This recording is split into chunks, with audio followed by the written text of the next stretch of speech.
Hey Zwifters, I'm Simon Schofield and this is the Zwiftcast. Coming up on this episode, Zwift's big new hire, Mark Cote, concedes HQ could have done a lot more to have had a proper conversation with the community, and he outlines his plans to change. Strava segments on Zwift. What's happening here? Cleaned up for the greater good or stripped bare? We talk to Zwift Insider's Eric Schlange. And the Zwift staffer who inspired the company's Black Celebration series, Ross Ambati. Good interview this, well worth a listen. Plus, all the usual Zwift, chat, gossip, and rampant speculation.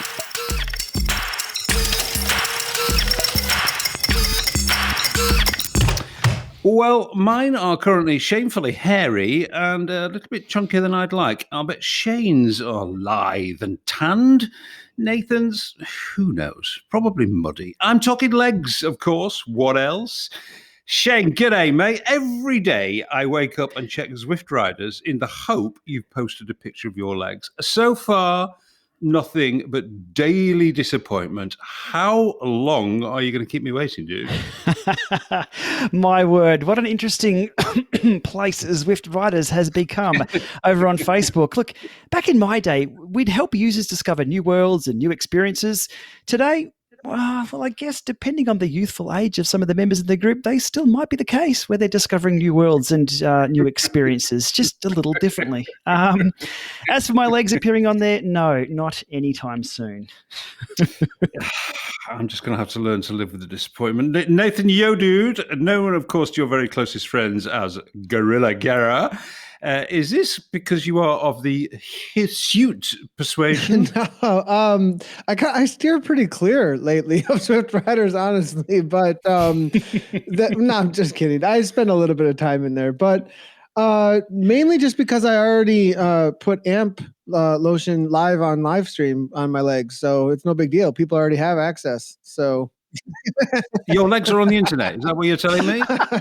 Well, I mean, the reality is when I'm ready to go for racing and I'm like just fed the kids, it's literally, you know, a dad inside riding trainer moment, running to make sure that the banner doesn't drop, and I haven't put the amp cream on. I'm literally jumping on and putting amp cream on live stream. So the legs are already there. I mean, and yes, I do not shave. The chamois cream. Yeah, well, we go off camera for chamois cream. Off camera for chamois cream. But yes, there was actually a conversation on a ride with Eric Min once when I was like, nah, we only shave during racing season. That's for photos. Just so you know, for all the pros, it's really just for the photos. So that's kind of a funny story actually at one of the offsites. But yeah, that is also the guerrilla persuasion, I guess, too.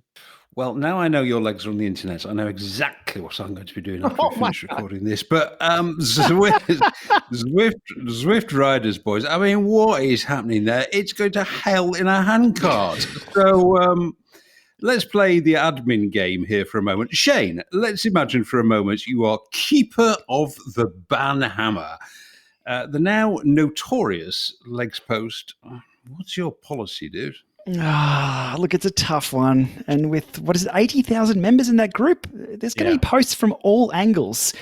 And yes, there are posts from all angles, so to speak. So there's memorial posts, there's cat posts. If anybody actually noticed the cat posted the other day, there was something else in the shot.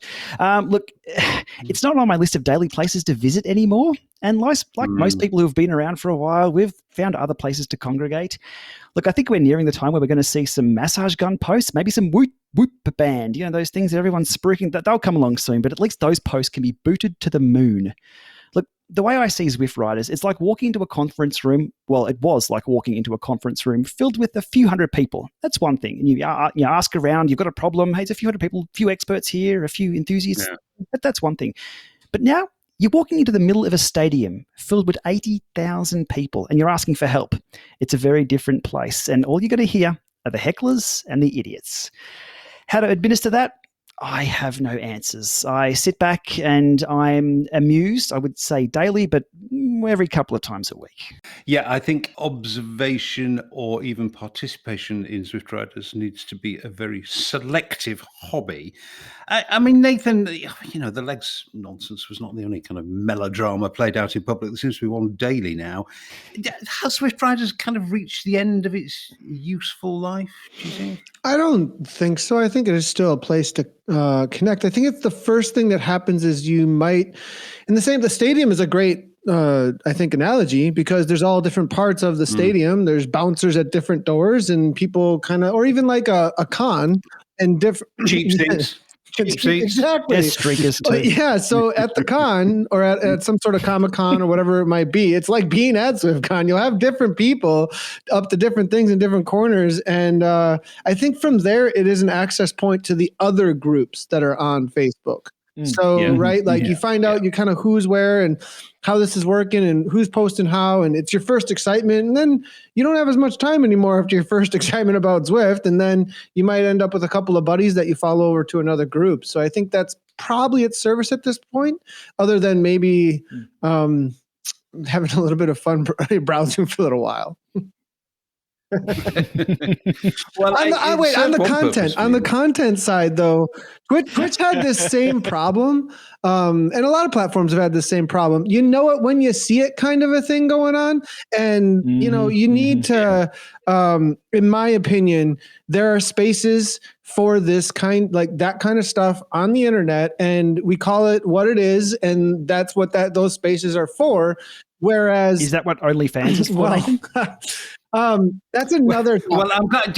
I'm glad you've raised that. I'm glad you've raised that, Shane. Actually, because I have to tell you, I don't know whether I'm naive, but until this entire episode, I had no idea what OnlyFans was. I literally thought it was somewhere where you went to buy a cooling device. That is so great. I'm so proud of you. Honestly, I had no idea. That is awesome that you did not know, Simon.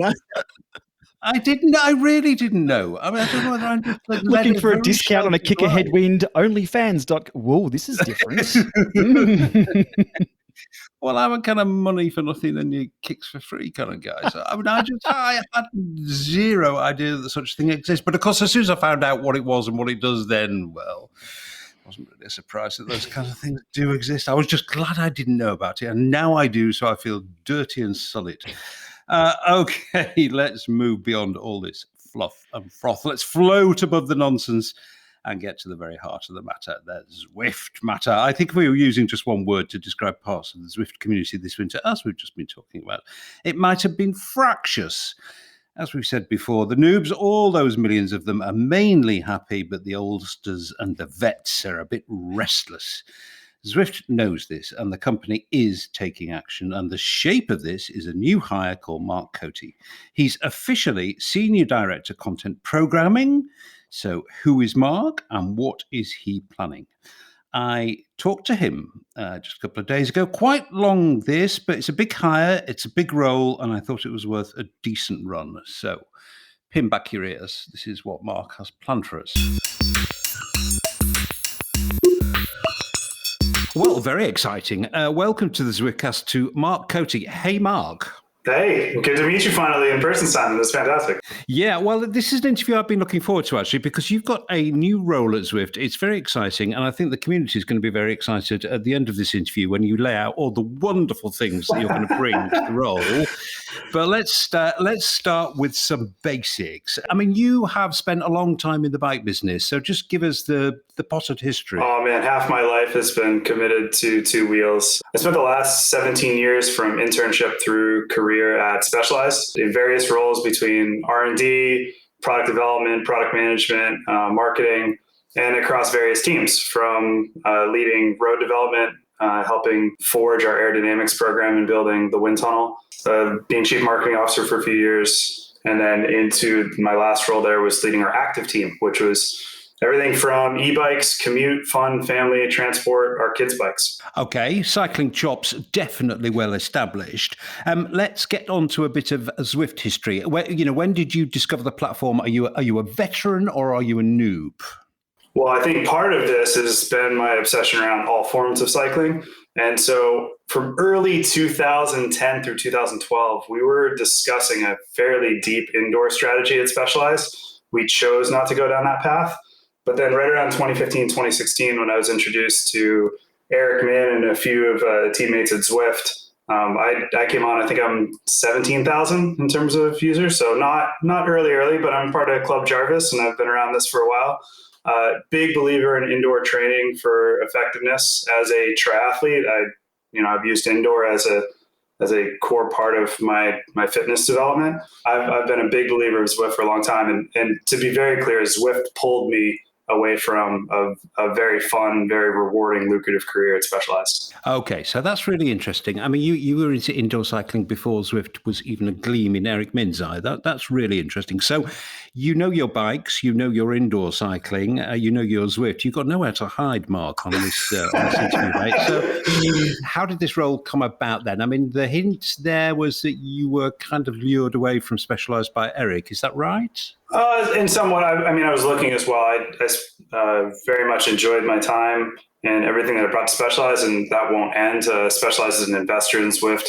The partnership and the team are still connected. We talk on a regular basis. But I was looking for my own self. There's a lot of things at Zwift that are quite telling about the future. And as a person who's been in R&D and development in cycling for a long time, I'm generally trying to make sure that we're on a trajectory that is very relevant and rich 10 years from now, 15 years from now.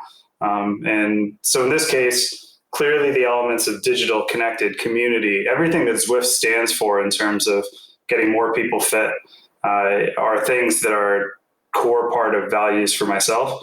And so it was part of a short list of companies that I looked at into the future. And so one of the teammates that I worked at Specialized is Craig Taylor, who leads growth marketing on the triathlon side at Zwift and has for many years now. So I reached out to him and he said, "Hey, we're making some big investments on the product side. You should talk to Eric."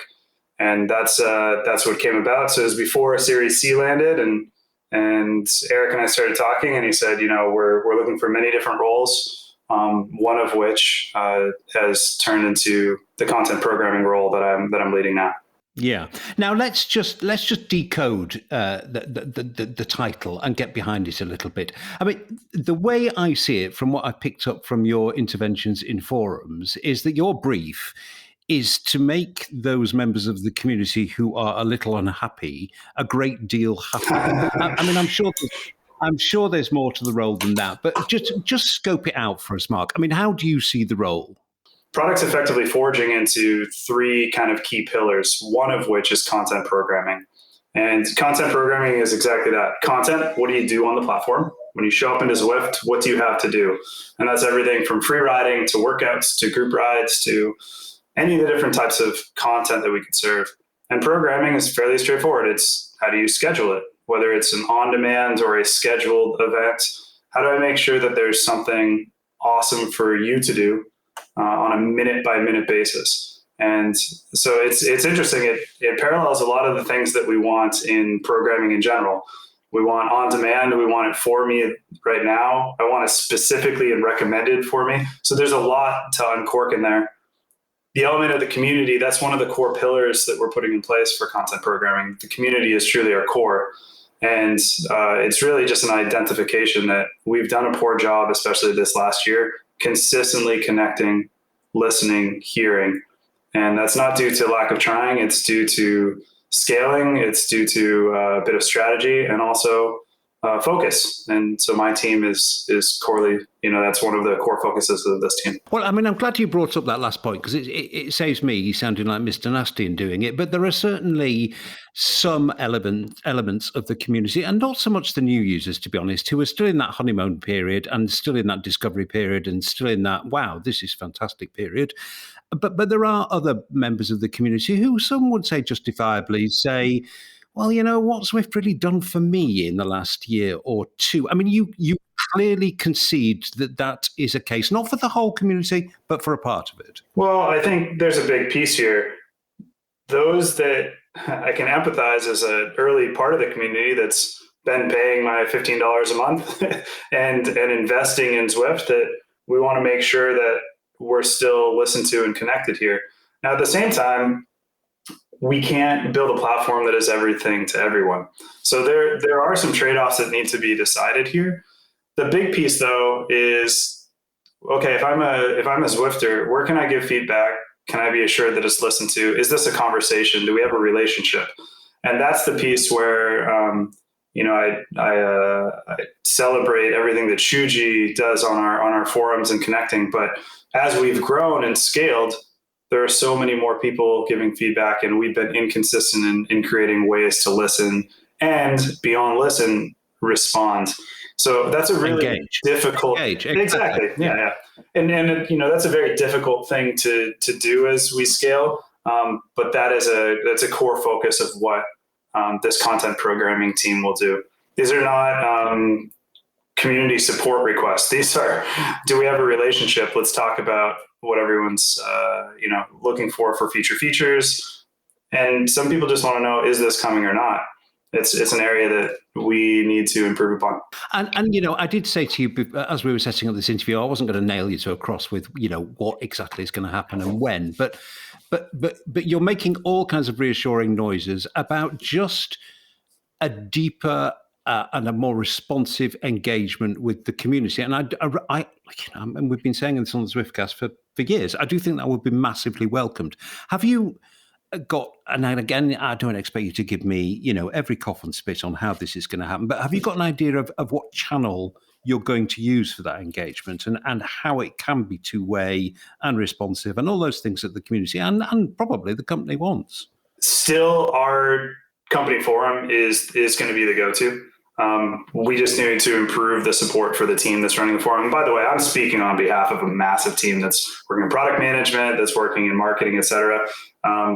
Really, all I've done coming in is it was over the holiday break, and I was hearing some concern from some of those that are hosting some of the biggest events, and I just wanted to make sure that they had a front row seat in the connection. To be clear, actually, a lot of our clubs have very deep, direct connections in, but with organizational changes over the last year, some of those, and obviously you interviewed Robert Baldy on your last Zwiftcast. We had missed some connections. And so we facilitated connecting those not just through into the events and the content programming team, but all the way into product management. And so many of the things that Robert had brought up, it started from a forum, his own Facebook page, and then turned into, we've had several Zoom calls, talked through some of the feature requests, aligned it, and just shared with him what was already on plan, what was coming next. And obviously that's led to some reinstatement of some of the ZHR events, which we're super pumped on, and thank Robert and everyone that he connects with for all of the efforts that he puts into those events. So that's an example of how we've done it right now. I can't answer the exact, hey, this is the strategy of where we're going to look for additional feedback. That's something that's in flight right now. It's the same places that it has been so far. So whether that's the natural Facebook forums, on social media, we have teams across the world that are hearing this, and we have a lot of voices coming from multiple different places. So yeah, in development. Sure. Yeah. Well, you would expect that. You're fairly new in the role, but I think the broad message is of greater engagement and just doing what you did with Rob Baldy, which was recognizing a problem and going in and fixing it. I mean, I do think that kind of thing will be welcome. To be clear, this doesn't mean that we'll be able to do all of the things that are being requested. But the thing that I at least guarantee is a big word. I really hope to provide in my goal here is that it becomes more of a conversation. And that's might be impossible with the scale, but that we create a forum, not just forum, but create a consistent way of communicating that allows all voices to be heard and allows the community to know, yes, hey, we heard you. Guess what? This isn't something that we're going on, or yeah, you know what? This is something that came from you. And there's a time span to that. There's from when a request comes up to when it's provided. Some of those things end up becoming competitive differences, so we can't always share our exact roadmap. But it is an intention within the entire Zwift product team that we are more connected and can share more of that. And Okay.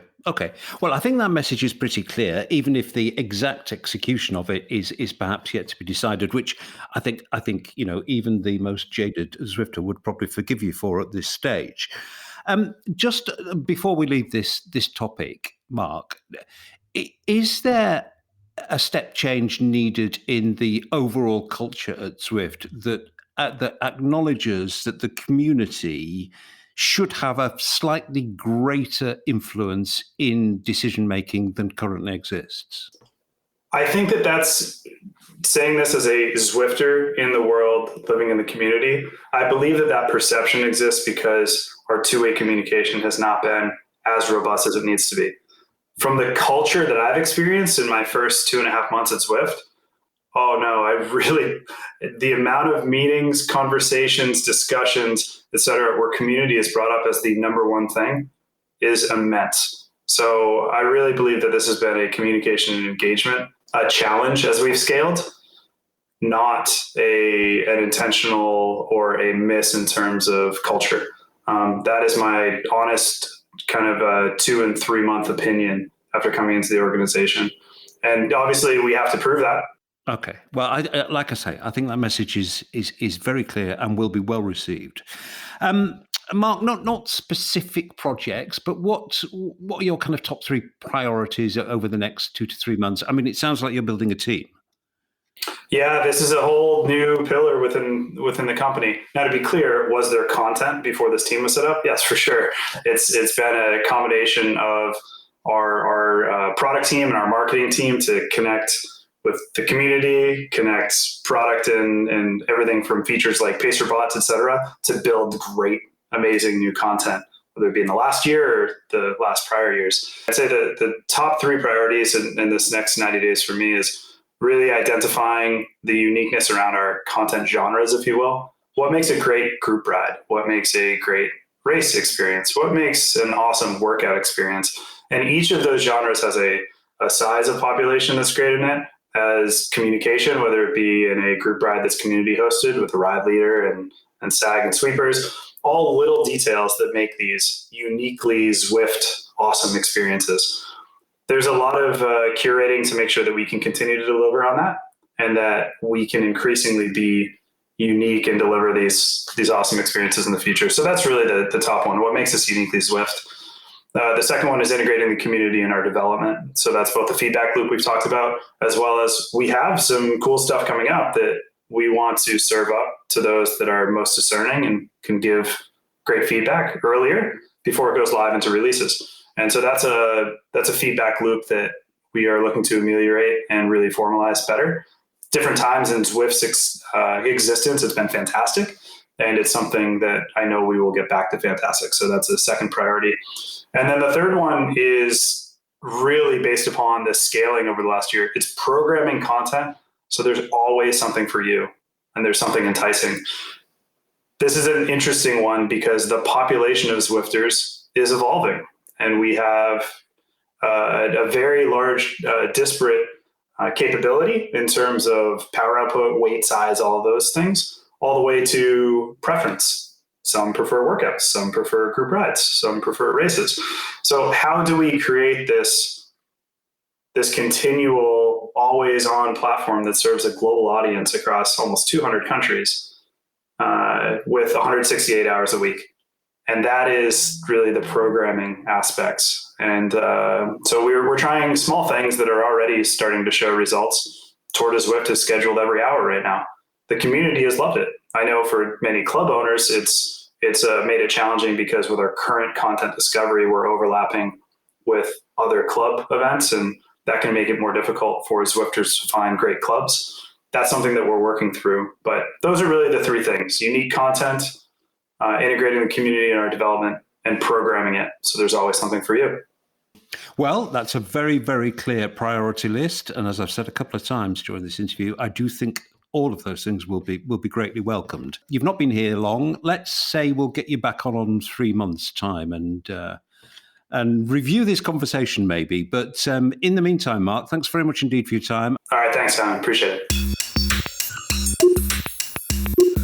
Well, chaps, I mean, importantly, and quite big of him this, I think he has conceded that, as British people say when they're trying to describe something that's absolutely terrible, things have been slightly less than ideal in the communications department, and he's certainly making the right noises, and he has actually already stepped in and fixed a few things.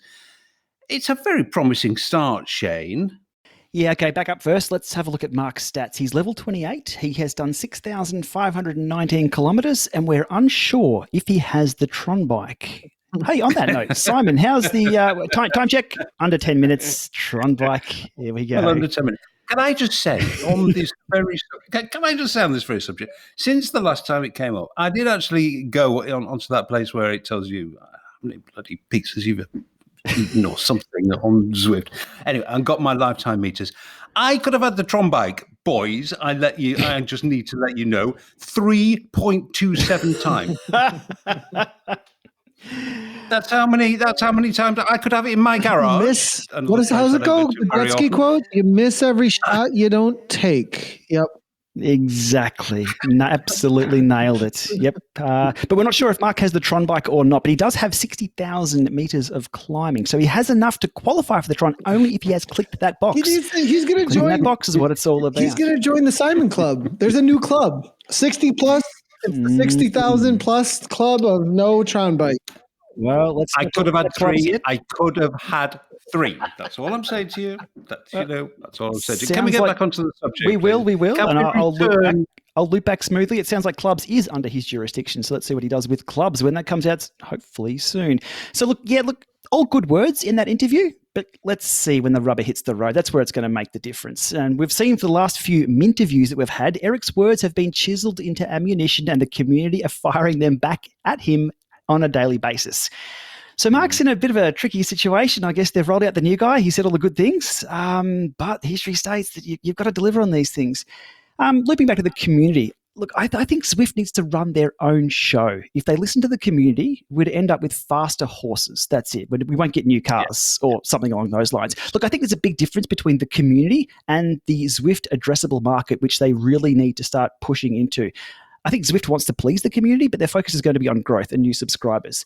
And if Zwift continues to improve and innovate, the community are going to be happy anyway. And I think it's that improvement and the innovation that has stagnated from what we saw back in the past. Again, it's me as the veteran user of Zwift. We used to see things progress from Jarvis to Watopia, and then we could U-turn on Watopia, and then we got extra roads, then we got workout mode. All these things came along in rapid succession. That's really slowed down. So there's a lot of talk about working with the community. I think they need to listen and just continue to improve and innovate.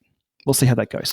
Yeah, no, I think that's very true, Shane. And there's nothing like a new feature for shutting people up. But having said that, I think by common consent, and they admit this, that their ability, capacity, willingness, and execution of just talking to the community has been pretty terrible, to be honest. And in the absence of a new feature every day, which you simply cannot have, then at least a conversation which says, well, we do actually have this in the works and it might be ready by X. And this is the reason we aren't doing that thing that you've been asking us to do since day one, like Ghost Rider pacer bots against your own performances. This is why we haven't done it. So, I mean, I do think communication is a big part of that mix. I get your point that new features solve everything, but I do think communication is hugely important. It's going to be a hard one to solve because the communication lines with the community is so dispersed. It's on Reddit, it's on Twitter, it's on Facebook, it's on, well, I guess Zwift now have to join OnlyFans and listen to the feedback there. So there's things everywhere they need to wrangle. The Zwift forums are a good start. But if there's a fire over on Reddit, it won't be seen. If there's a fire over on everyone sees the fires on Facebook. What am I talking about? But it's a hard one to wrangle and get them all in your little farmyard.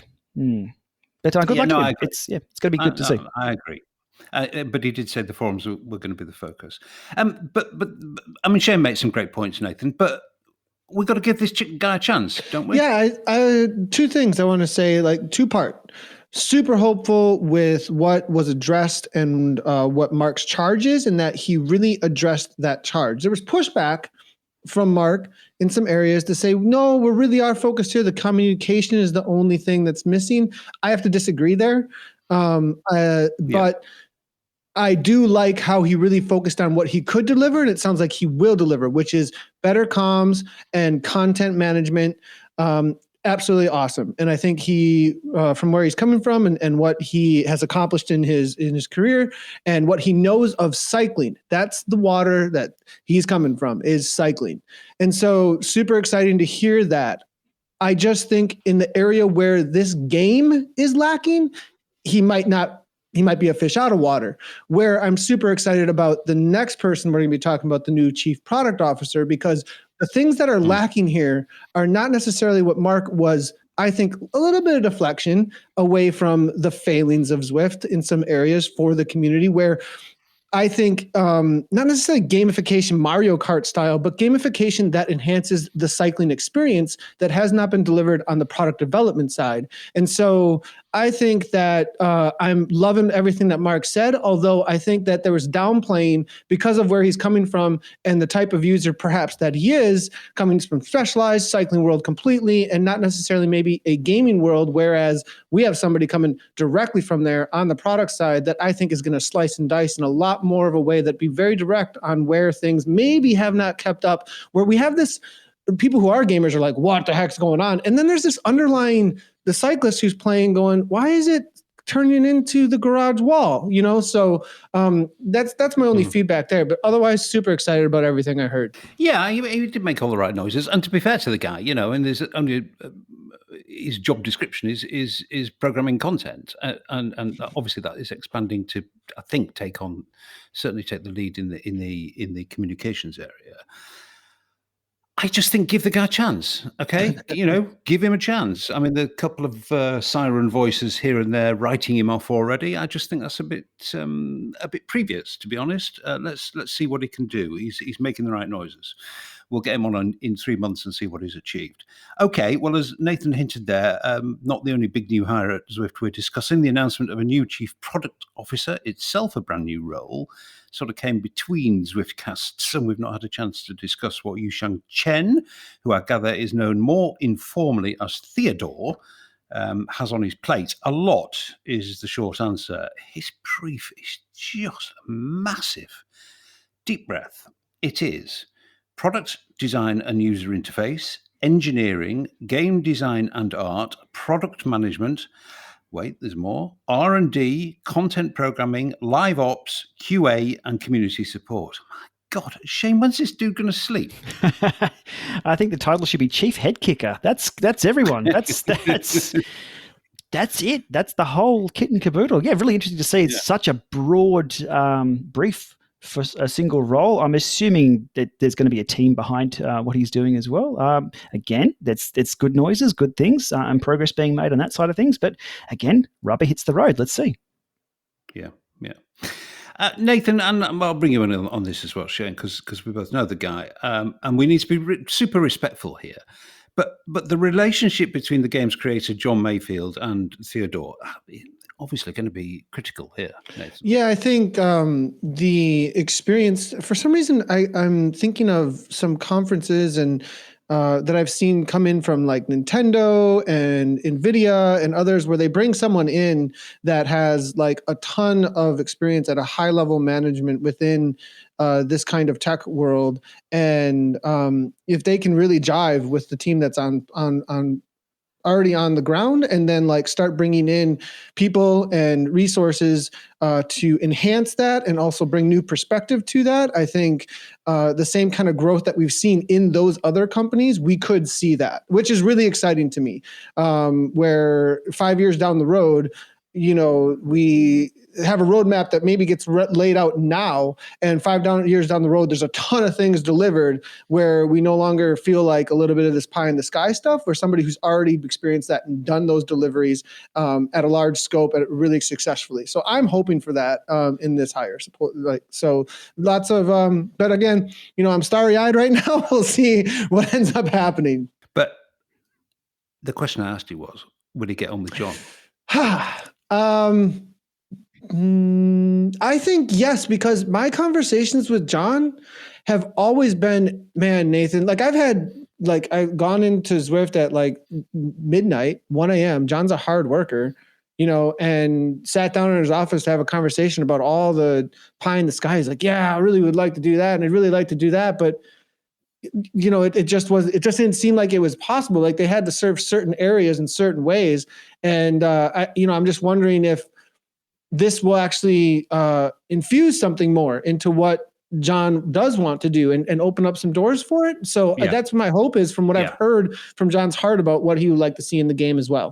This must have been considered by Eric Min and the rest of the board, Shane, the relationship between the new guy and John, and they must have hammered out some kind of agreement on, who's where. A job like this is not a 9-to-5 job. It is you live and breathe and sweat and think and dream in the role that this requires. And that's, the connection that I've had throughout my years of working with other people is you need a good personal relationship with them too, be it either outside of work, you need to have the same hobbies, the same off-the-cuff conversations at the water cooler need to be along the same lines. If you don't get along with somebody at that kind of level with this kind of role, it just doesn't work out. So, hopefully they get along well. Hopefully it's all happy days and, we see progress. Yeah. Well, as listeners might expect, I am pushing for an interview with Theodore. I've been told he needs to get his feet under the table. I don't know whether that includes his legs as well as his There'll be pictures. God, I hope not. Will. Me too. Anyway, I don't know how long that will be. And you've got to give him a bit of grace before I start banging his door down. Given his workload, it might be a while. But I am chasing hard for that interview. I'll keep pushing and I'll let listeners know. Right on! Right, well, we Zwifters will quite often have another orange-coloured app on our phones and other devices, as well as big fat Z, the big orange S for Strava. Actually, it's not a big orange S, it's 2 triangles, but you get my drift. Is an app we probably click on a fair bit. And there's been another big change to the way Zwift and Strava interact.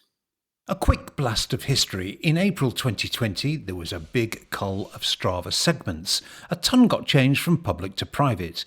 That hugely cut down the number of Zwift segments which were visible to everyone.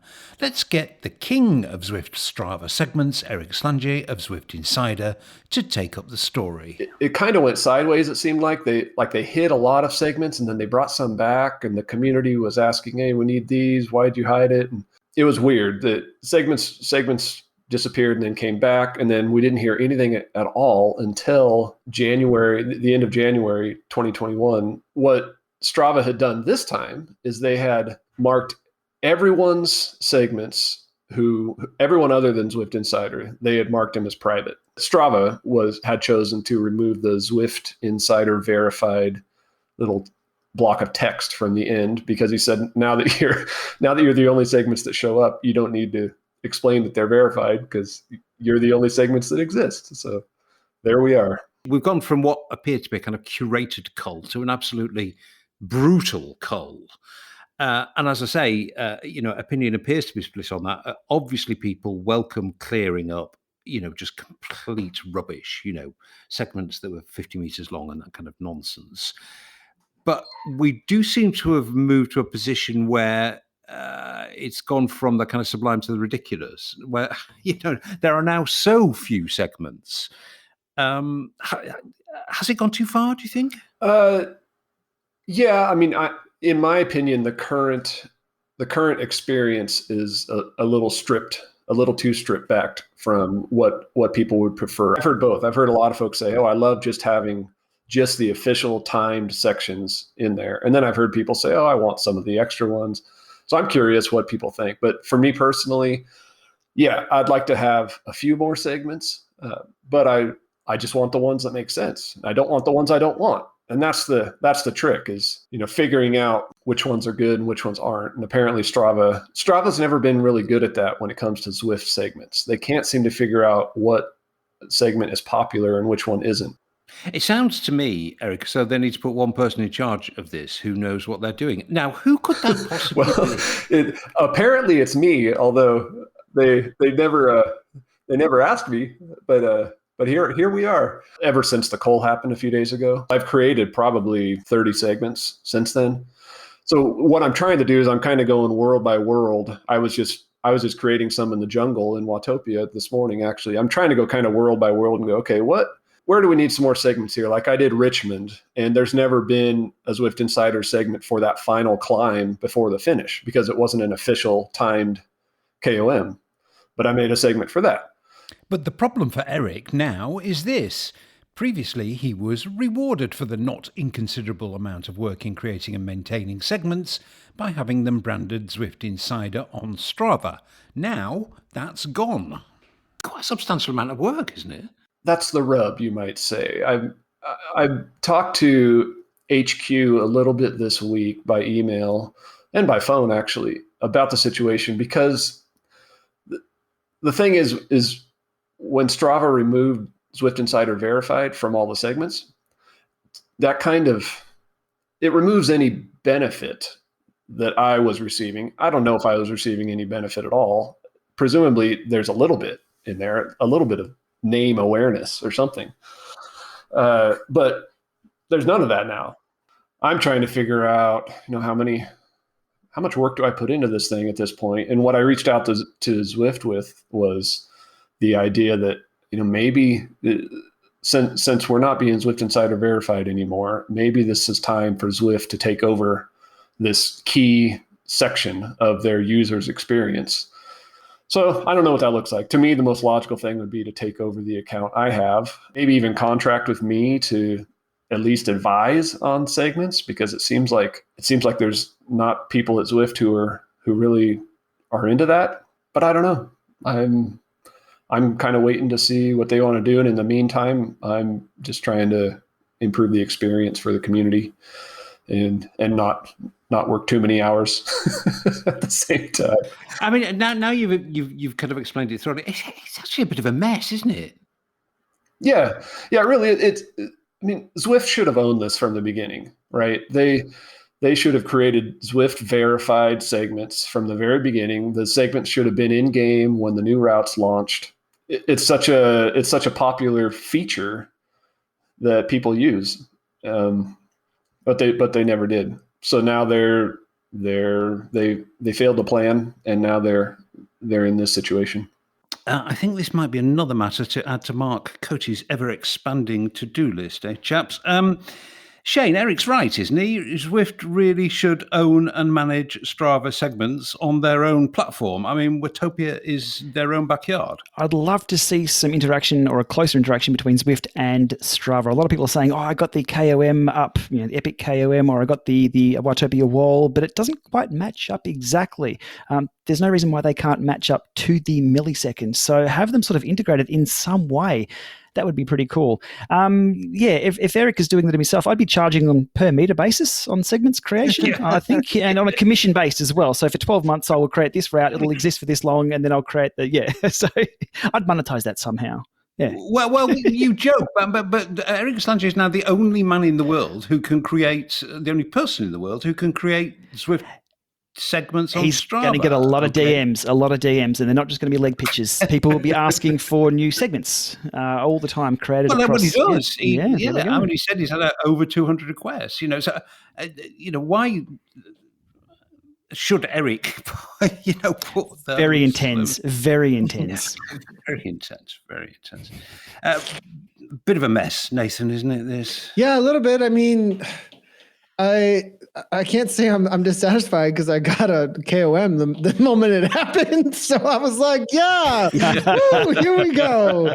It was a part of the Movistar challenge. Oh, that was one of the hardest races I've ever done. But but besides the KOM I got, that was pretty awesome. Definitely would be amazing to have integration. For some reason, I'm like thinking I have my Garmin on and it'll warn me segment coming up, right? Like, how cool would that be if in Zwift, Strava segment coming up, and you can see it and it's I'm going for it. And it would go the same in-game, the same way. So we've got the board on the left now for KOM, but now it could update with, boom, a in-game live PRs, segment, PR, all that stuff. Yeah, it'd be so great. So they kind of have it it's on kind of like this pressure point with Eric, could kind of create a content. Mark, hey Mark, there's integration. Here we go. No, but it's true, isn't it? I mean, that your own PR up a climb on Strava outside, I find that incredibly motivational. I mean, imagine that in game. You just got a radio button and you click it on or off. How far ahead, how far that's behind? what That's what you need, not just a total. How far ahead and how far behind. That's super cool. Yeah, you can learn to pace better that way as well. Yeah. We're dreaming again, boys. We're dreaming. We're dreaming. Okay, moving on. Another 2 women racers have been publicly sanctioned, named and shamed, you might say, for, well, let's call it what it is, cheating. But so far, no men, bar Cameron Jeffers, and that was kind of a bit different. So, Nathan, as race oracle, big question for you. Are men better at cheating? They are not as green, I think, when it comes to the field. A lot of the racers in the esports scene from the women's side, from when we had live events, have a lot of new blood. Like, a lot of them are not around as much anymore. And a lot of the men's scene has stuck around for a while. And then those who were recruiting in the men's scene, had like established teams that then trained those who came into those teams and got into the Premier Division side. Whereas on the women's side, a lot of the old school teams, Heino comes to mind. I don't think they've had maybe 1 or 2 situations, right? But those were new people coming in. Right. And so none of the old school Heino ladies have had any problems. So I think it's just the fact that there's a lot of there's a really good plus side to this. It's that there's a lot of women getting into high level racing and getting equal pay, equal representation, which is great, but it's very green on that side when it comes to all the tech sides of things. So are they, quote unquote, better at cheating? I think they're better at getting their setups right and not showing up with bad setups, not knowing that they are bad setups necessarily, or those who have tried these same tactics were weeded out before Premier Division and the media were paying any attention. All the weeding out on the men's side had happened before any media was around this. The women are just getting caught when the media is paying attention. So I think that's the main issue there. It's just a time lag thing, Shane, isn't it? It's just, I think as Nathan said, more and more women are racing. So in the kind of evolution of these things, then a few cheats get weeded out, and that happened with men years ago. Yeah, look, I think these 4 cases, I believe, are about the post-race analysis and the dual recording. My issue is that if there's a requirement for dual recording, what sets this off? What the domino effect here is that somebody's GPS fails to record. Why the hell are they using a GPS indoors? Why isn't dual recording? If it's a requirement of the platform, there needs to be paired 2 power meters in game. Now, you can't pair 2 power meters with a head unit. Software is different. You can pair 2 power meters as a source, and that can be then sent in real time, either during the race and encrypted, to Zwift HQ. There's none of this stuffing around with my Garmin Edge going off and then people scrambling to generate files that replicate or look like the. That's my issue that I have here. So the requirements are too complex. It does not match. So the technology that's being used does not match the requirements. There's just this big gap there and it's causing confusion. You've got to be a tech head. I do dual recording here. I do triple recording, sometimes quadruple recording. That's my job. These people's job is to race bikes. They don't need stuff around. It really makes me angry that this is unfolding in this way. I'm with it. These people are just making mistakes or forgetting to turn that. Like, that's the actual root cause here. It's all complex and they're trying to cover up their tracks and all this, but the media are running with this and using it as clickbait. This hit the gaming industry media the other week. Zwift cheaters. Holy hell. This needs to be sorted out. So people's reputations are being damaged. Teams are being affected by this. Sponsors of those teams are being dragged through the mud for no real reason, just through all these complexities. I gotta jump in. Wait. We gotta get the teams on board if we want more with an interview then, because there's way more that went on in the background from what I understanding than just mistakes were made. Like, from my reading of these sanctions, there's malicious action here. Well, alleged malicious action. Sure, I get that. Sure, but what usually starts all this off is this complexity of there's no dual recording. To intervene here and kind of sum up this discussion, because we could go deep down the rabbit hole. Oh, yeah. I think Shane's point is a really, really good one. There is if we are to insist on dual recording, then let's dual record and let's send those 2 data streams live to Zwift and get it verified by the Zwift process. Simple. End of story. There's no room for doubt. 100% agree. Data doesn't lie. So there's like a really easy tech fix to this what is actually currently quite a damaging process because it besmirches the reputation of a new sport. It probably ruins people's lives actually to get publicly named and shamed. It's not a good thing. So yeah, good easy tech fix. Should we just add that one to Theodore's list, or should we hand that over? Mark's got that one. Well, we fixed that one, boys. It says on my script here now, okay, let's shuffle over to Tech Corner. But I think we're already there, actually, deep in Tech Corner. Anyway, it's a slight change of subject. This is pretty niche, actually. It would have been missed by most Zwifters, I suspect. But one day it might really matter if this one thing becomes a trend. It's Zwift deciding to, in a small way, restrict hardware usage. Shane, it is quite complicated, this. It's the steering thing. So I'm going to ask you to explain it first, please. Yeah, it's confused me as well. So apparently Zwift are only sharing their steering protocol with Elite through until April this year. So Elite, you can only steer with the steering plate on Zwift. And so there's an agreement between those two until April. Now, that was implemented a few months back. That will expire soon. We'll see what happens there. However, we've now seen them roll out steering to the kicker bike. And smart bike companies are reportedly having to enter into agreements with Zwift for steering support. Now, I can't find anything about this being exclusive, but I think that's what everyone's alluding to here. But really, who knows? As for Zwift restricting, in other words, just sorry, mate, just to make this super simple, if I buy a kicker smart bike and I want to use the newly enabled steering function, I can do that in Zwift, but I can't do it on any other platform. That's what we're hearing. I'm yet to see any confirmation of that. However, it comes down to implementation too. So could it be the other platforms just aren't set up to implement this steering? So as for Zwift restricting hardware, I think it's just around a lack of basic implementation. I don't see any synergy between hardware companies and Zwift when it comes to having the best user experience with the hardware that we have out there, the expensive hardware that we have out there. Look, for an example, the community has been calling for wired trainers forever. Simon, you're on the wired trainer bandwagon. Hey, one came out last week. There's a wired trainer, but there's no support in Zwift yet. So I don't this is business being business. Where there's smoke, there's fire. Whatever analogy can I use? That's about it. We'll see. It's an interesting one. I just think it's just a slow ride. There's so much more they could be doing. And let's just see what happens with the new management and integration. Well, I mean, if it is what we think it is, and it might not be, it might be cock-up rather than conspiracy. often these things are. But if it is what we think it is, which is Zwift beginning to close off certain sections of their game to certain users on certain hardware at certain times, which is, what the kind of interpretation is. Well, seriously, who's actually surprised by this? Not me. I mean, who thinks this is probably just the start of more of this kind of thing? Well, yes, as you say, Shane, business being business. Is there anything deeply and profoundly morally wrong with this?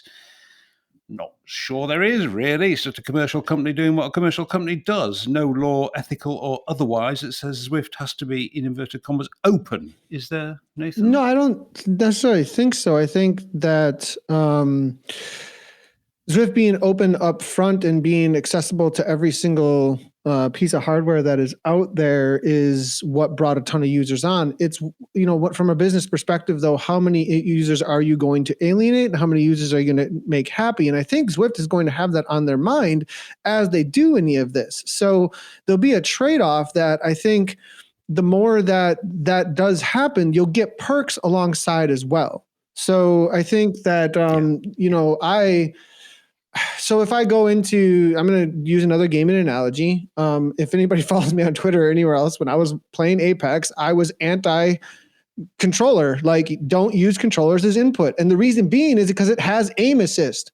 Aim assist should not exist in a shooting game. Like literally assist you to shoot other people. Like, and I'm doing that without assistance. Like, and I would just be going off. I need that on Zwift. Right? I need that on Zwift. And so there's a lot of people with aim assist, Z power riding around. You know what I mean? So anyways, I'm not saying we should get rid of Z power at all anyways, either. But in one little niche of this, in the racing scene, there could be a situation where way down the road, here's what can race at this level within these races. That's just one example of how this could play out. And I think that as the features expand, there might be only certain products that can serve those features and certain parts of Zwift that can offer that. And as you do that, they're going to be thinking about, we can't alienate too many people. And I think it'll only be a good trade-off if they play it smartly. So yeah, it is good business in my opinion. And I don't think they're going to alienate people without really, really thinking about how much they could lose, because it hits the bottom line. That's for sure. And as you say, balancing that with rewards. Now, I mean, there was a bit of kind of faux outrage about this, but I'm not buying it myself. Okay, lastly, the quick bite section. Blinking, you missed it, but there was a chance for a Zwifter to get a place on a World Tour Pro Team. Movistar's esports team, a kind of talent trawl competition thing. Really good to see Movistar getting involved, and interesting because ages ago, you two and I are probably the only people in the world who remember this. Ages ago, Movistar made there was some kind of half-ass move to do this on their own. Actually, I think they had their own league or some big competition thing, and I think it was partnered with Be Cool, if I remember. Mm-hmm. Anyway, Movistar has obviously realised that resistance to Zwift is futile, I think, Nathan, and thrown their lot in with the big Z. Yeah, this has been in talks since I think last spring, right around the first COVID lockdown time and everything. They were really looking at the races that we were broadcasting. I actually had a couple of meetings with Movistar and their marketing team. And I didn't really understand what they were up to up front until they said, we want to have our own esports team, just like we have UCI team, and they'll be supported. And I was like, really? Yeah. Oh, that sounds awesome. I was like, all right, we'll get you guys racing amongst the community and really get some experience with it and stuff. And then it obviously went inside with Zwift, and they've been working on it for a while, and now we see it launch into fruition. I think it's great because a lot of the racers that I've been commentating on for a while and seeing in the community at a top end that maybe have really focused in on esports and racing on the platform, but maybe not so much in real life stuff, or haven't had the opportunity there, they're qualifying. And I'm really excited for it because they're qualifying and streaming it on their Twitch. And so kind of this esports space of what we've seen grow with the esports star, you know what I mean, could start coming to fruition more and more, being attached to a brand like Movistar. If we start having more of that happening, I could really see those platforms that those individuals have within the team take off as well, and just kind of this synergy happening within that world that we see also in the gaming world. Interesting partnership, Shane. I mean, very eye-catching, Movistar. Yeah, the link there, if people aren't aware of that, Movistar are out of Spain, and Be Cool is a Spanish company. Yep. So that's the link there. I'm looking back through the history there. They ran a series back in 2019, I think it was, for the Movistar Virtual Cycling Championship. There's quite a lot of history there on the web using the Wayback Machine of a few years ago, pre-COVID times. Yeah. Well, good partnership that. It seems to kind of appear out of nowhere though, which was a bit odd. Maybe it just passed me by. But good to see. Okay, Zwift started another of their social impact campaigns this month with its Black Celebration series, a year-long festival of events and campaigns aimed at raising the profiles of Black athletes and competitors and participants. I spoke to the Zwift staffer who's had a strong voice in this area. Welcome to the Zwiftcaster. Rassan Bhatti, a Zwift staffer and one of the architects of the platform's Black Celebration series. Hello, Rassan. Hey, how are you, Simon? As we were just discussing, a little bored, but let's gloss over that. Things can only get better. Absolutely. Rassan, you're credited with making many of the connections that have allowed this initiative to live and breathe. So we'll find out a bit more about that. And, as it's audio and as we're talking about raising awareness in this area, let's just make this completely clear to listeners. You're one of the very few Black employees at Zwift. We'll get onto that later. And also one of the very few Black guys to do well in cycling. So let's just start with your pedigree as a cyclist. I mean, you've won stuff, some quite big stuff.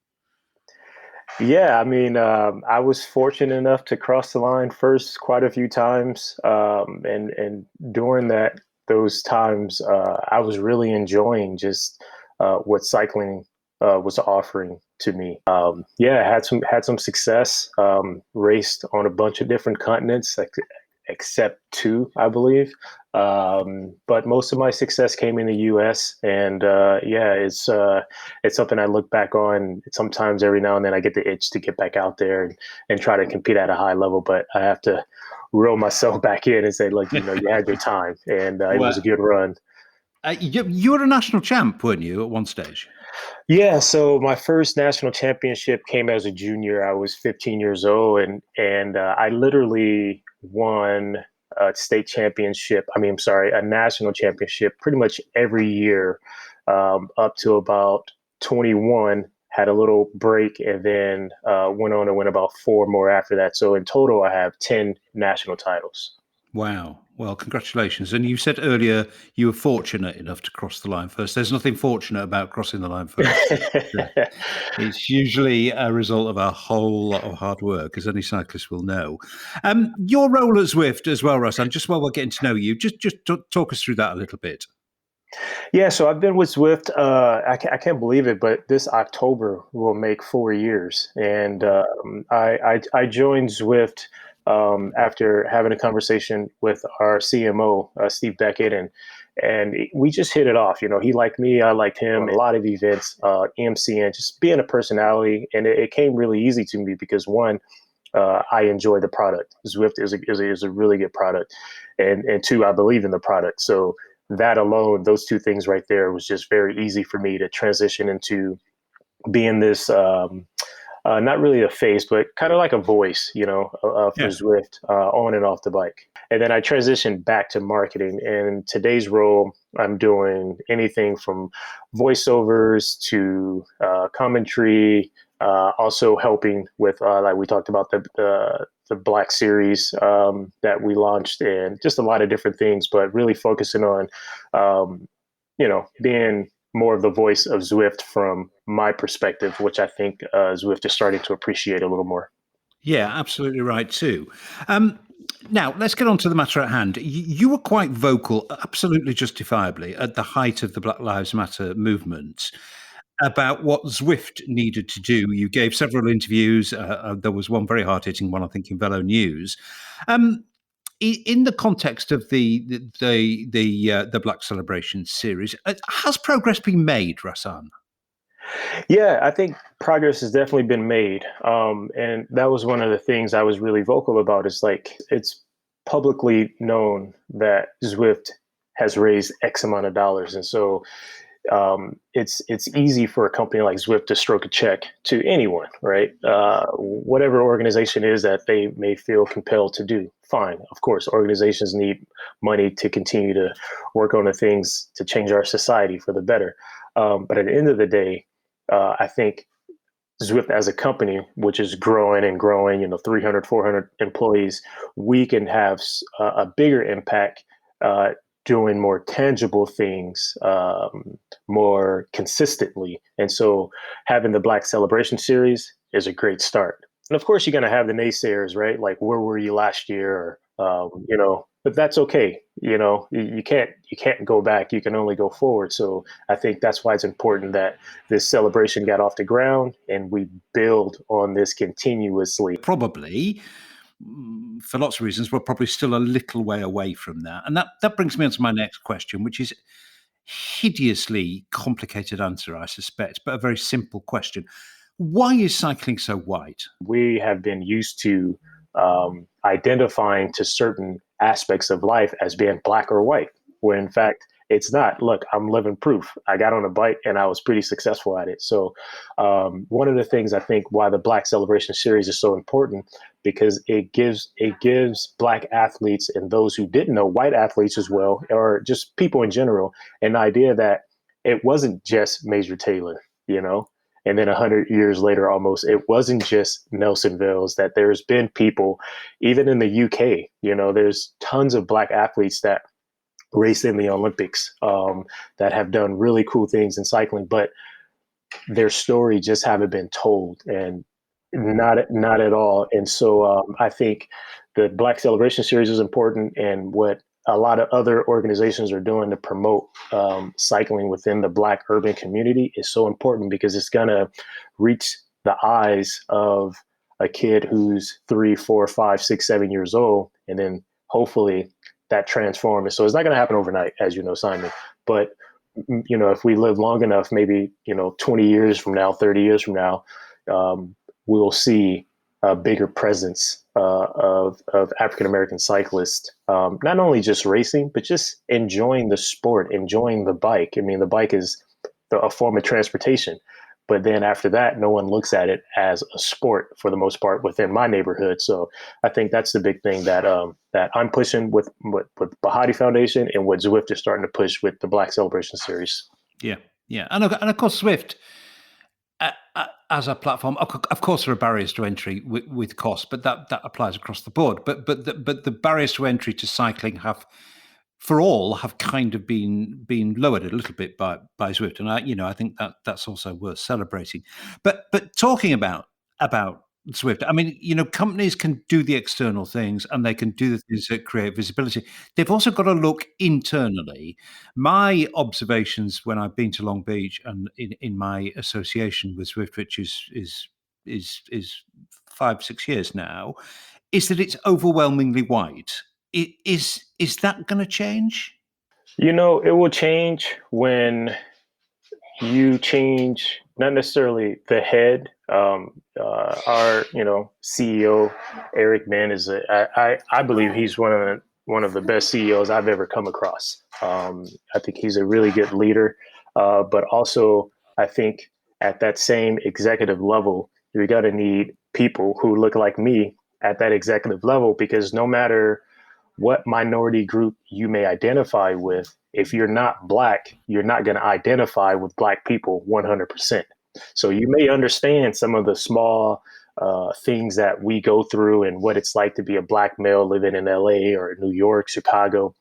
But unless you're Black and you 100% identify as that, you're not going to understand it. So it's a longer burn, in my opinion, if you don't bring in qualified people of color who can represent the company at an executive level.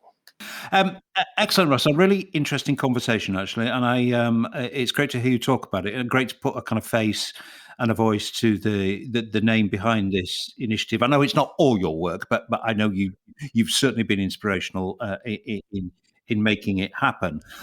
So let's just finish on a slightly lighter note. Those Afro styles, man. Yeah. When I first got hired, I was kind of joking about it. I was like, man, because I had a really big afro at the time. And I said, man, I'm not riding Zwift until I get an avatar with an afro. So that was 3 years ago. And we finally got it. And not to undermine the efforts of the creative team and everyone who has been working on these styles. But here's one thing, if I can be 100% transparent and candid with you. Here's one thing that bothered me about when the afros and the different hairstyles and textures came out. And it all stemmed from the social and civil unrest that we were going through after George Floyd, right? If that had never happened, I think I'll still be asking for new avatars that represent Black people. And so you think about that. 3 years ago, Zwift could have been ahead of the curve, right? They could have been well ahead. And I'm not saying that I have all the answers, but just keep in mind what I said. When I got hired, that was one of the first things I ever said. So just imagine if we were ahead 3 years ago, and these things, we could have been, now the people, the critics don't really have a leg to stand on. Why? Because Zwift was 3 years ahead of this. Representation is a big issue. I mean, I've got a personal hobby horse about hand cyclists. They really should have their own avatar and game. It's something I've mentioned on the Zwiftcast a number of times. Yep. But hey, we've got afros, so we're moving forward. They've proved they can do it. Really excellent conversation, Russ, and really, really, really lovely to hear from you. And well done for everything that you've contributed to this initiative. And I really hope that Zwifters will support it wholeheartedly. Thanks very much for your time. Hey, thank you, Simon. Well, okay, chaps, we could discuss the massive social import of Black Lives Matter, and we could discuss Zwift's corporate policy of supporting what some might see as controversial causes. We could discuss the role of being politics leadership in modern corporate life, or we could discuss the Afro hairstyle in game. Let's discuss the Afro hairstyle in game. Who's going to have gone for that? The number one suspect on this podcast, at least, will be our favourite bald Australian. Have you gone all Superfly yet, Shane? Yeah, guilty. I switched to the fro straight away. I hope it wasn't. I hope it's not an offensive thing. I love the fro. I love being people like, you're a bald guy. I'm like, hell yes. If I can't grow hair in real life, I'm going to ride with as much hair as possible. But I do call it the Leo Sayer. Yeah, well, I get that. I get that. I'm old enough to remember that. Long, tall glasses and all of that. Yeah. That was a kind of white fro. Yes. Nathan, is it hideous cultural appropriation to enjoy wearing an Afro hairstyle in game, or can we have a bit of guilt-free hair-based fun here? I think it's completely fun and great and part of celebration. I think that. Anyways, I'll leave it at that. I'm good with celebration appropriation. That's what I'll call it. So. It stands out in a bunch. I love that. Yeah, if you're riding great. with not Coco. Oh, I stepped in it again. It's whoever Cadence is these days. Cara Cadence. You can see the froze. They're like little lollipops riding around. I can see myself now. I know where I am. I like it that everybody eats tacos. More tacos, the better. So it's good. You guys are like, what are you talking about? I thought you were going to mention taco. No, I'm bringing the guerra to the front. That's all. We'll leave it alone otherwise. Well, I put the Afro on for this reason. I like the Zwift cap in game. That's my current headgear and has been for a long time. So I wasn't giving that up, but I got the Afro style and then crammed the cap on top of it. And the best thing about that, of course, is you can do that knowing you can have full confidence in the fact that you're not going to get off the train and have hat hair. I mean, what's worse, Matt? You wouldn't know, Shane, would you? You wouldn't know about the problems. I have no idea. I'm just thinking, like the Angus Young look from AC/DC. Is it a bit of a curly out the back, but the cap on top, and all the musical references. All the musical references. Okay, heading towards the end of another busy one. But before we go, I've absolutely loved the Tour de Zwift this year. Really have, actually. I've thoroughly enjoyed it. And while chatting with Eric Schlange of Zwift Insider a little earlier, I wondered if he had two. I have. I've just been using it for recovery rides, basically. So when it's a recovery day, I'll hop on, I'll see what the stage is. And if it's a stage I haven't done yet, I'll hop in there and try to ride at zone 2. Yeah. And it's been a lot of fun. It's fun to try to stay in zone 2, but also make progress in the in what rider number you are in the leaderboard. It's a kind of a fun challenge. And it's just been cool to kind of rub elbows with lots of folks. I do a lot of chatting while I'm on there. It's been good. The jungle was a bit of a slog though. I did the 4-lapper and I'm like, man, when does this go end? Well, I was going to say the same. And I must say, I have really enjoyed the Tour de Zwift. I've taken a slightly different approach to you. I've made it my kind of featured hard session for the week, or 2 sessions for the week, and I've thoroughly enjoyed it, doing it that way, until, as you say, actually I was beginning to cave into despair. I think as I began lap 3, and lap 4 was I nearly got off the trainer, and I have never done that. You were on a mountain bike, though, at least, right? No, I wasn't on a mountain bike. Oh, no, Simon. No, I'm not a mountain biker, Eric. I'm a roadie. I wanted to ride a road bike. I think I compromised and got a gravel bike. Okay, well, that's better. That didn't stop 500 packs of rabid mountain bikers overtaking me about every 20 seconds. And then, lap 3, lap 4, then you're getting overtaken for the second or third time by mountain bikers. it seemed like, and it was Yeah, like, it's a bit crazy how much better the mountain bikes perform in the jungle than the gravel bikes. You'd think, you look at this nice smooth dirt road and you think this is a gravel bike road. well, that was why I made my choice. Yeah. You got to read. There's a website out there, I think, Simon, that explains how this all works. You should check it out. Sounds very good. It's a pleasure to talk to you, Eric. Thanks very much, man. Always a pleasure, Simon. Thanks. Shane, as Eric pertinently pointed out there, I was on the wrong bike in the jungle route, which I have to say was the one stage I really, really, really did not enjoy. God, that was a slog. But I selected the gravel bike thinking, that's fine. There can't be that big a difference between the mountain bike and the gravel bike. It's insane. Yeah, there's a bit to it, but I saw some poor souls on the time trial bike on that course. They were going backwards at about 400 watts, and I'm just ticking at about 260, 270 flying past. Yeah, that gravel stage, whew, that climb is a sneaky climb out of the jungle every lap. I did live streams of that, and I think I've said it before, but I get a few people tuning into my live streams, but they go crazy for watching me suffer and not talking. So I take away from that. People just want to see me suffer and not talk. Brutal stage, but definitely on the mountain bike, and one for people to take note of if they're doing the makeup stages, which are coming up soon, of which I've got a few to do too, because I've been outside riding. Oh, shame on you. I wish I was outside riding a bit at the moment. Actually, I'm feeling cabin fever with lockdown at the moment. Nathan, have you done the tour? You've been too busy racing, I would imagine. Have you done the tour to Zwift, or have you just been racing? Yeah, I mean, the reality of ZRL and the TTT on Thursdays, and then on top of that, a lot of live streaming races recently. I also did the Tour of Oz in the middle of the Tour of Zwift.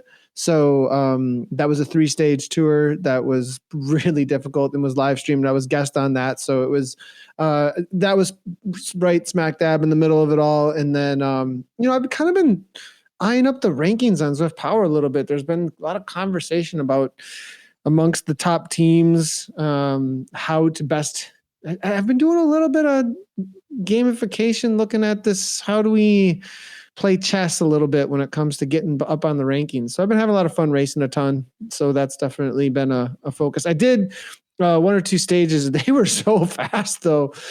Oh my gosh. They were kind of insane to even be a part of the front end of the races, but they turned into races for me. So it kind of like disrupted the training a little bit. So, but yeah, they were a lot of fun, and there's some plans actually in the works for some of the tours and multi-stage events that are coming up actually in the future for some live stream stuff that's kind of exciting as well. I often think, Shane, when a big event like this finishes, and I've actually seen a number of comments actually, it's a bit like when the Tour de France ends. Exactly what I was going to say. Yeah. What am I going to do now? There's this kind of emptiness hole. Yeah. I don't know what we're going to do. I don't want another tour to replace it though. So I don't want one every single day or every single week. Yeah. These things have an element of epicness to them, especially when there's always 1,000 people lining up for these stages. They're quite something special. Yeah. I don't know what we're going to do. More podcasts. Let's do more podcasts. Yeah. Well, I mean, the Tour de France does it, don't they, by having kind of crits, like little touring crits that go around. The celebratory ones where the climbers win the sprints, and it's all kind of. Yeah, let's not have those. No, let's not. But it would be nice just to have, like you say, not another tour, but just a little something to fill the. I've got an idea because I'm a Zwifter, and having an idea it's my goddamn right to have an idea and tell everyone about it. Let's have a badge every month. Let's a new route badge every month. Why not? Let's give someone and have the route badge rides. Maybe I'd go every week, but I hear there's one next Saturday, right? Not this Saturday, but the one before. There's like an Uber pretzel. Good rolling, Nathan. Tell us all about that one, Nathan. Yeah, I heard Zwift Insider is inviting a bunch of influencers. I heard that the chief marketing officer, Steve Beckett, is a part of this because he does not have the badge. Neither does Eric Schlange. So we're, I think, all going to be doing the Uber pretzel on Saturday the 20th. Is it? If I'm not incorrect. So Yeah, does this involve 8 hours on a trainer? Can someone tell me? It's double draft. It's half like let's call it cheating. Double draft anyway, boys. Simon, you're going to be you done just in gotta half an hang hour. on Come with us now. at the front. It'll be fine. No big deal. I am not hanging on with you. Well, I'll tell you one thing. It's my birthday for a start. So if you think I'm Getting that badge is one of the Squatting my best birthday fat ass. presents that you could have. Come on. Apart from the Tron bike. 8 hours on a trainer, Nathan, is It's not 8 hours. high There's on my no way list of it's 8 hours priorities on the for trainer. celebrating I think my I did it birthday. in under 4 or something. I got to take a look. Oh, only 4. Oh, great. At 350 watts, Nathan. Yes. I may join that, but I may not commit to completely finishing it. Or even getting halfway. Okay. This is a section of the show where we're just about to go and we say what else is rocking your boat that's not been included on the script. Shane, what's on your mind, mate? Work, which involves riding bikes, which I'm happy with. I got an interesting story. I sent off returning a power meter to a company 6 months ago. The review was interesting. It worked well indoors. A few little quirks with this power meter. The company look, return it to us. We'll fully test it. We'll get back to you. We'll continue working. The other day, 6 months later, a little package arrives on my doorstep. Return to sender. They didn't collect it. Ooh. It was the slowest boomerang I've ever thrown. It came back from the other side of the world and it landed on my doorstep. I'm like, what do I do with this thing? I wanted to work with So I've sent my contacts at the company an email and it bounced. I'm like, aha, that's why it bounced. It was addressed to that person. They never picked it up. Anyway, so the communication lines have been reopened and they're like, here's a new firmware check. So tons of work behind the scenes with power meters, 2 or 3 of those on the go, new firmwares for trainers, eagerly awaiting the Zwift support for the Direct Connect for the kicker. So we've got wired connections. I'm looking forward to turning the microwave oven on right next to my trainer and not having any dropouts.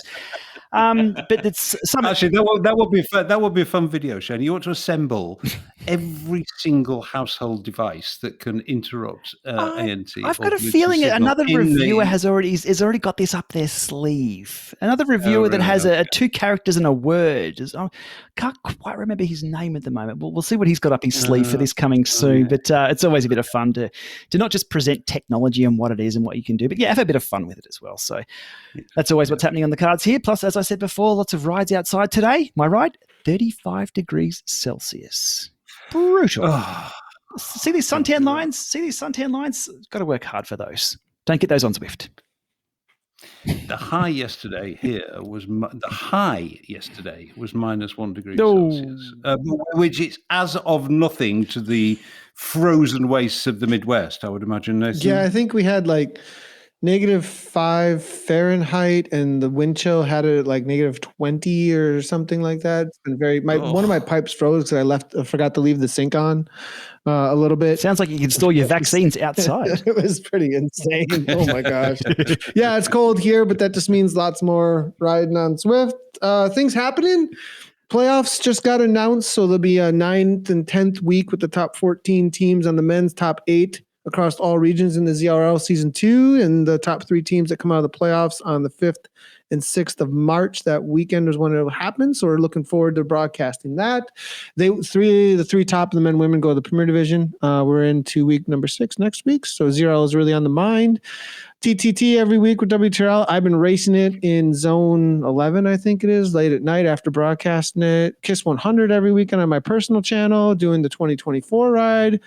Racer streams is a new thing we're starting to focus on again. It's kind of the old school where we started was with Community Live. So there's a lot going on, a lot on the mind, that's for sure. But it's all tons of fun with the community content. Yeah, I can imagine so. What's your FTP at the moment, Nathan? Do you estimate? I know you don't do tests, I think 340. So 5.1, I want to say something like that. Yeah. We'll see. I don't know though. I mean, I'm still in a lifting base build / ride because we don't know when the first events are going to be. So I'm kind of hanging out, not quite leaving base and going into more build. I just kind of throw races in for intensity right now and then do lots of riding when I feel like it. So yeah. Well, they're good numbers, man. Congratulations. Thanks. You don't want to know my numbers. We'll figure it out on the 20th. We'll figure it out. Yeah. My numbers that are increasing are not the numbers increasing that I want to be increasing. They're more like kilograms increasing rather than watts. Enjoyment might be enjoyment of good brews maybe increasing is what it sounds like. I think we'll draw a veil over my fitness at the moment. Boys, it's been a pleasure. I look forward to talking to you once again in the coming weeks, and thank you very much for your contributions today. Thanks, guys. See ya. Cheers, guys. By the way, DM me your leg photos later on. Thanks. Don't.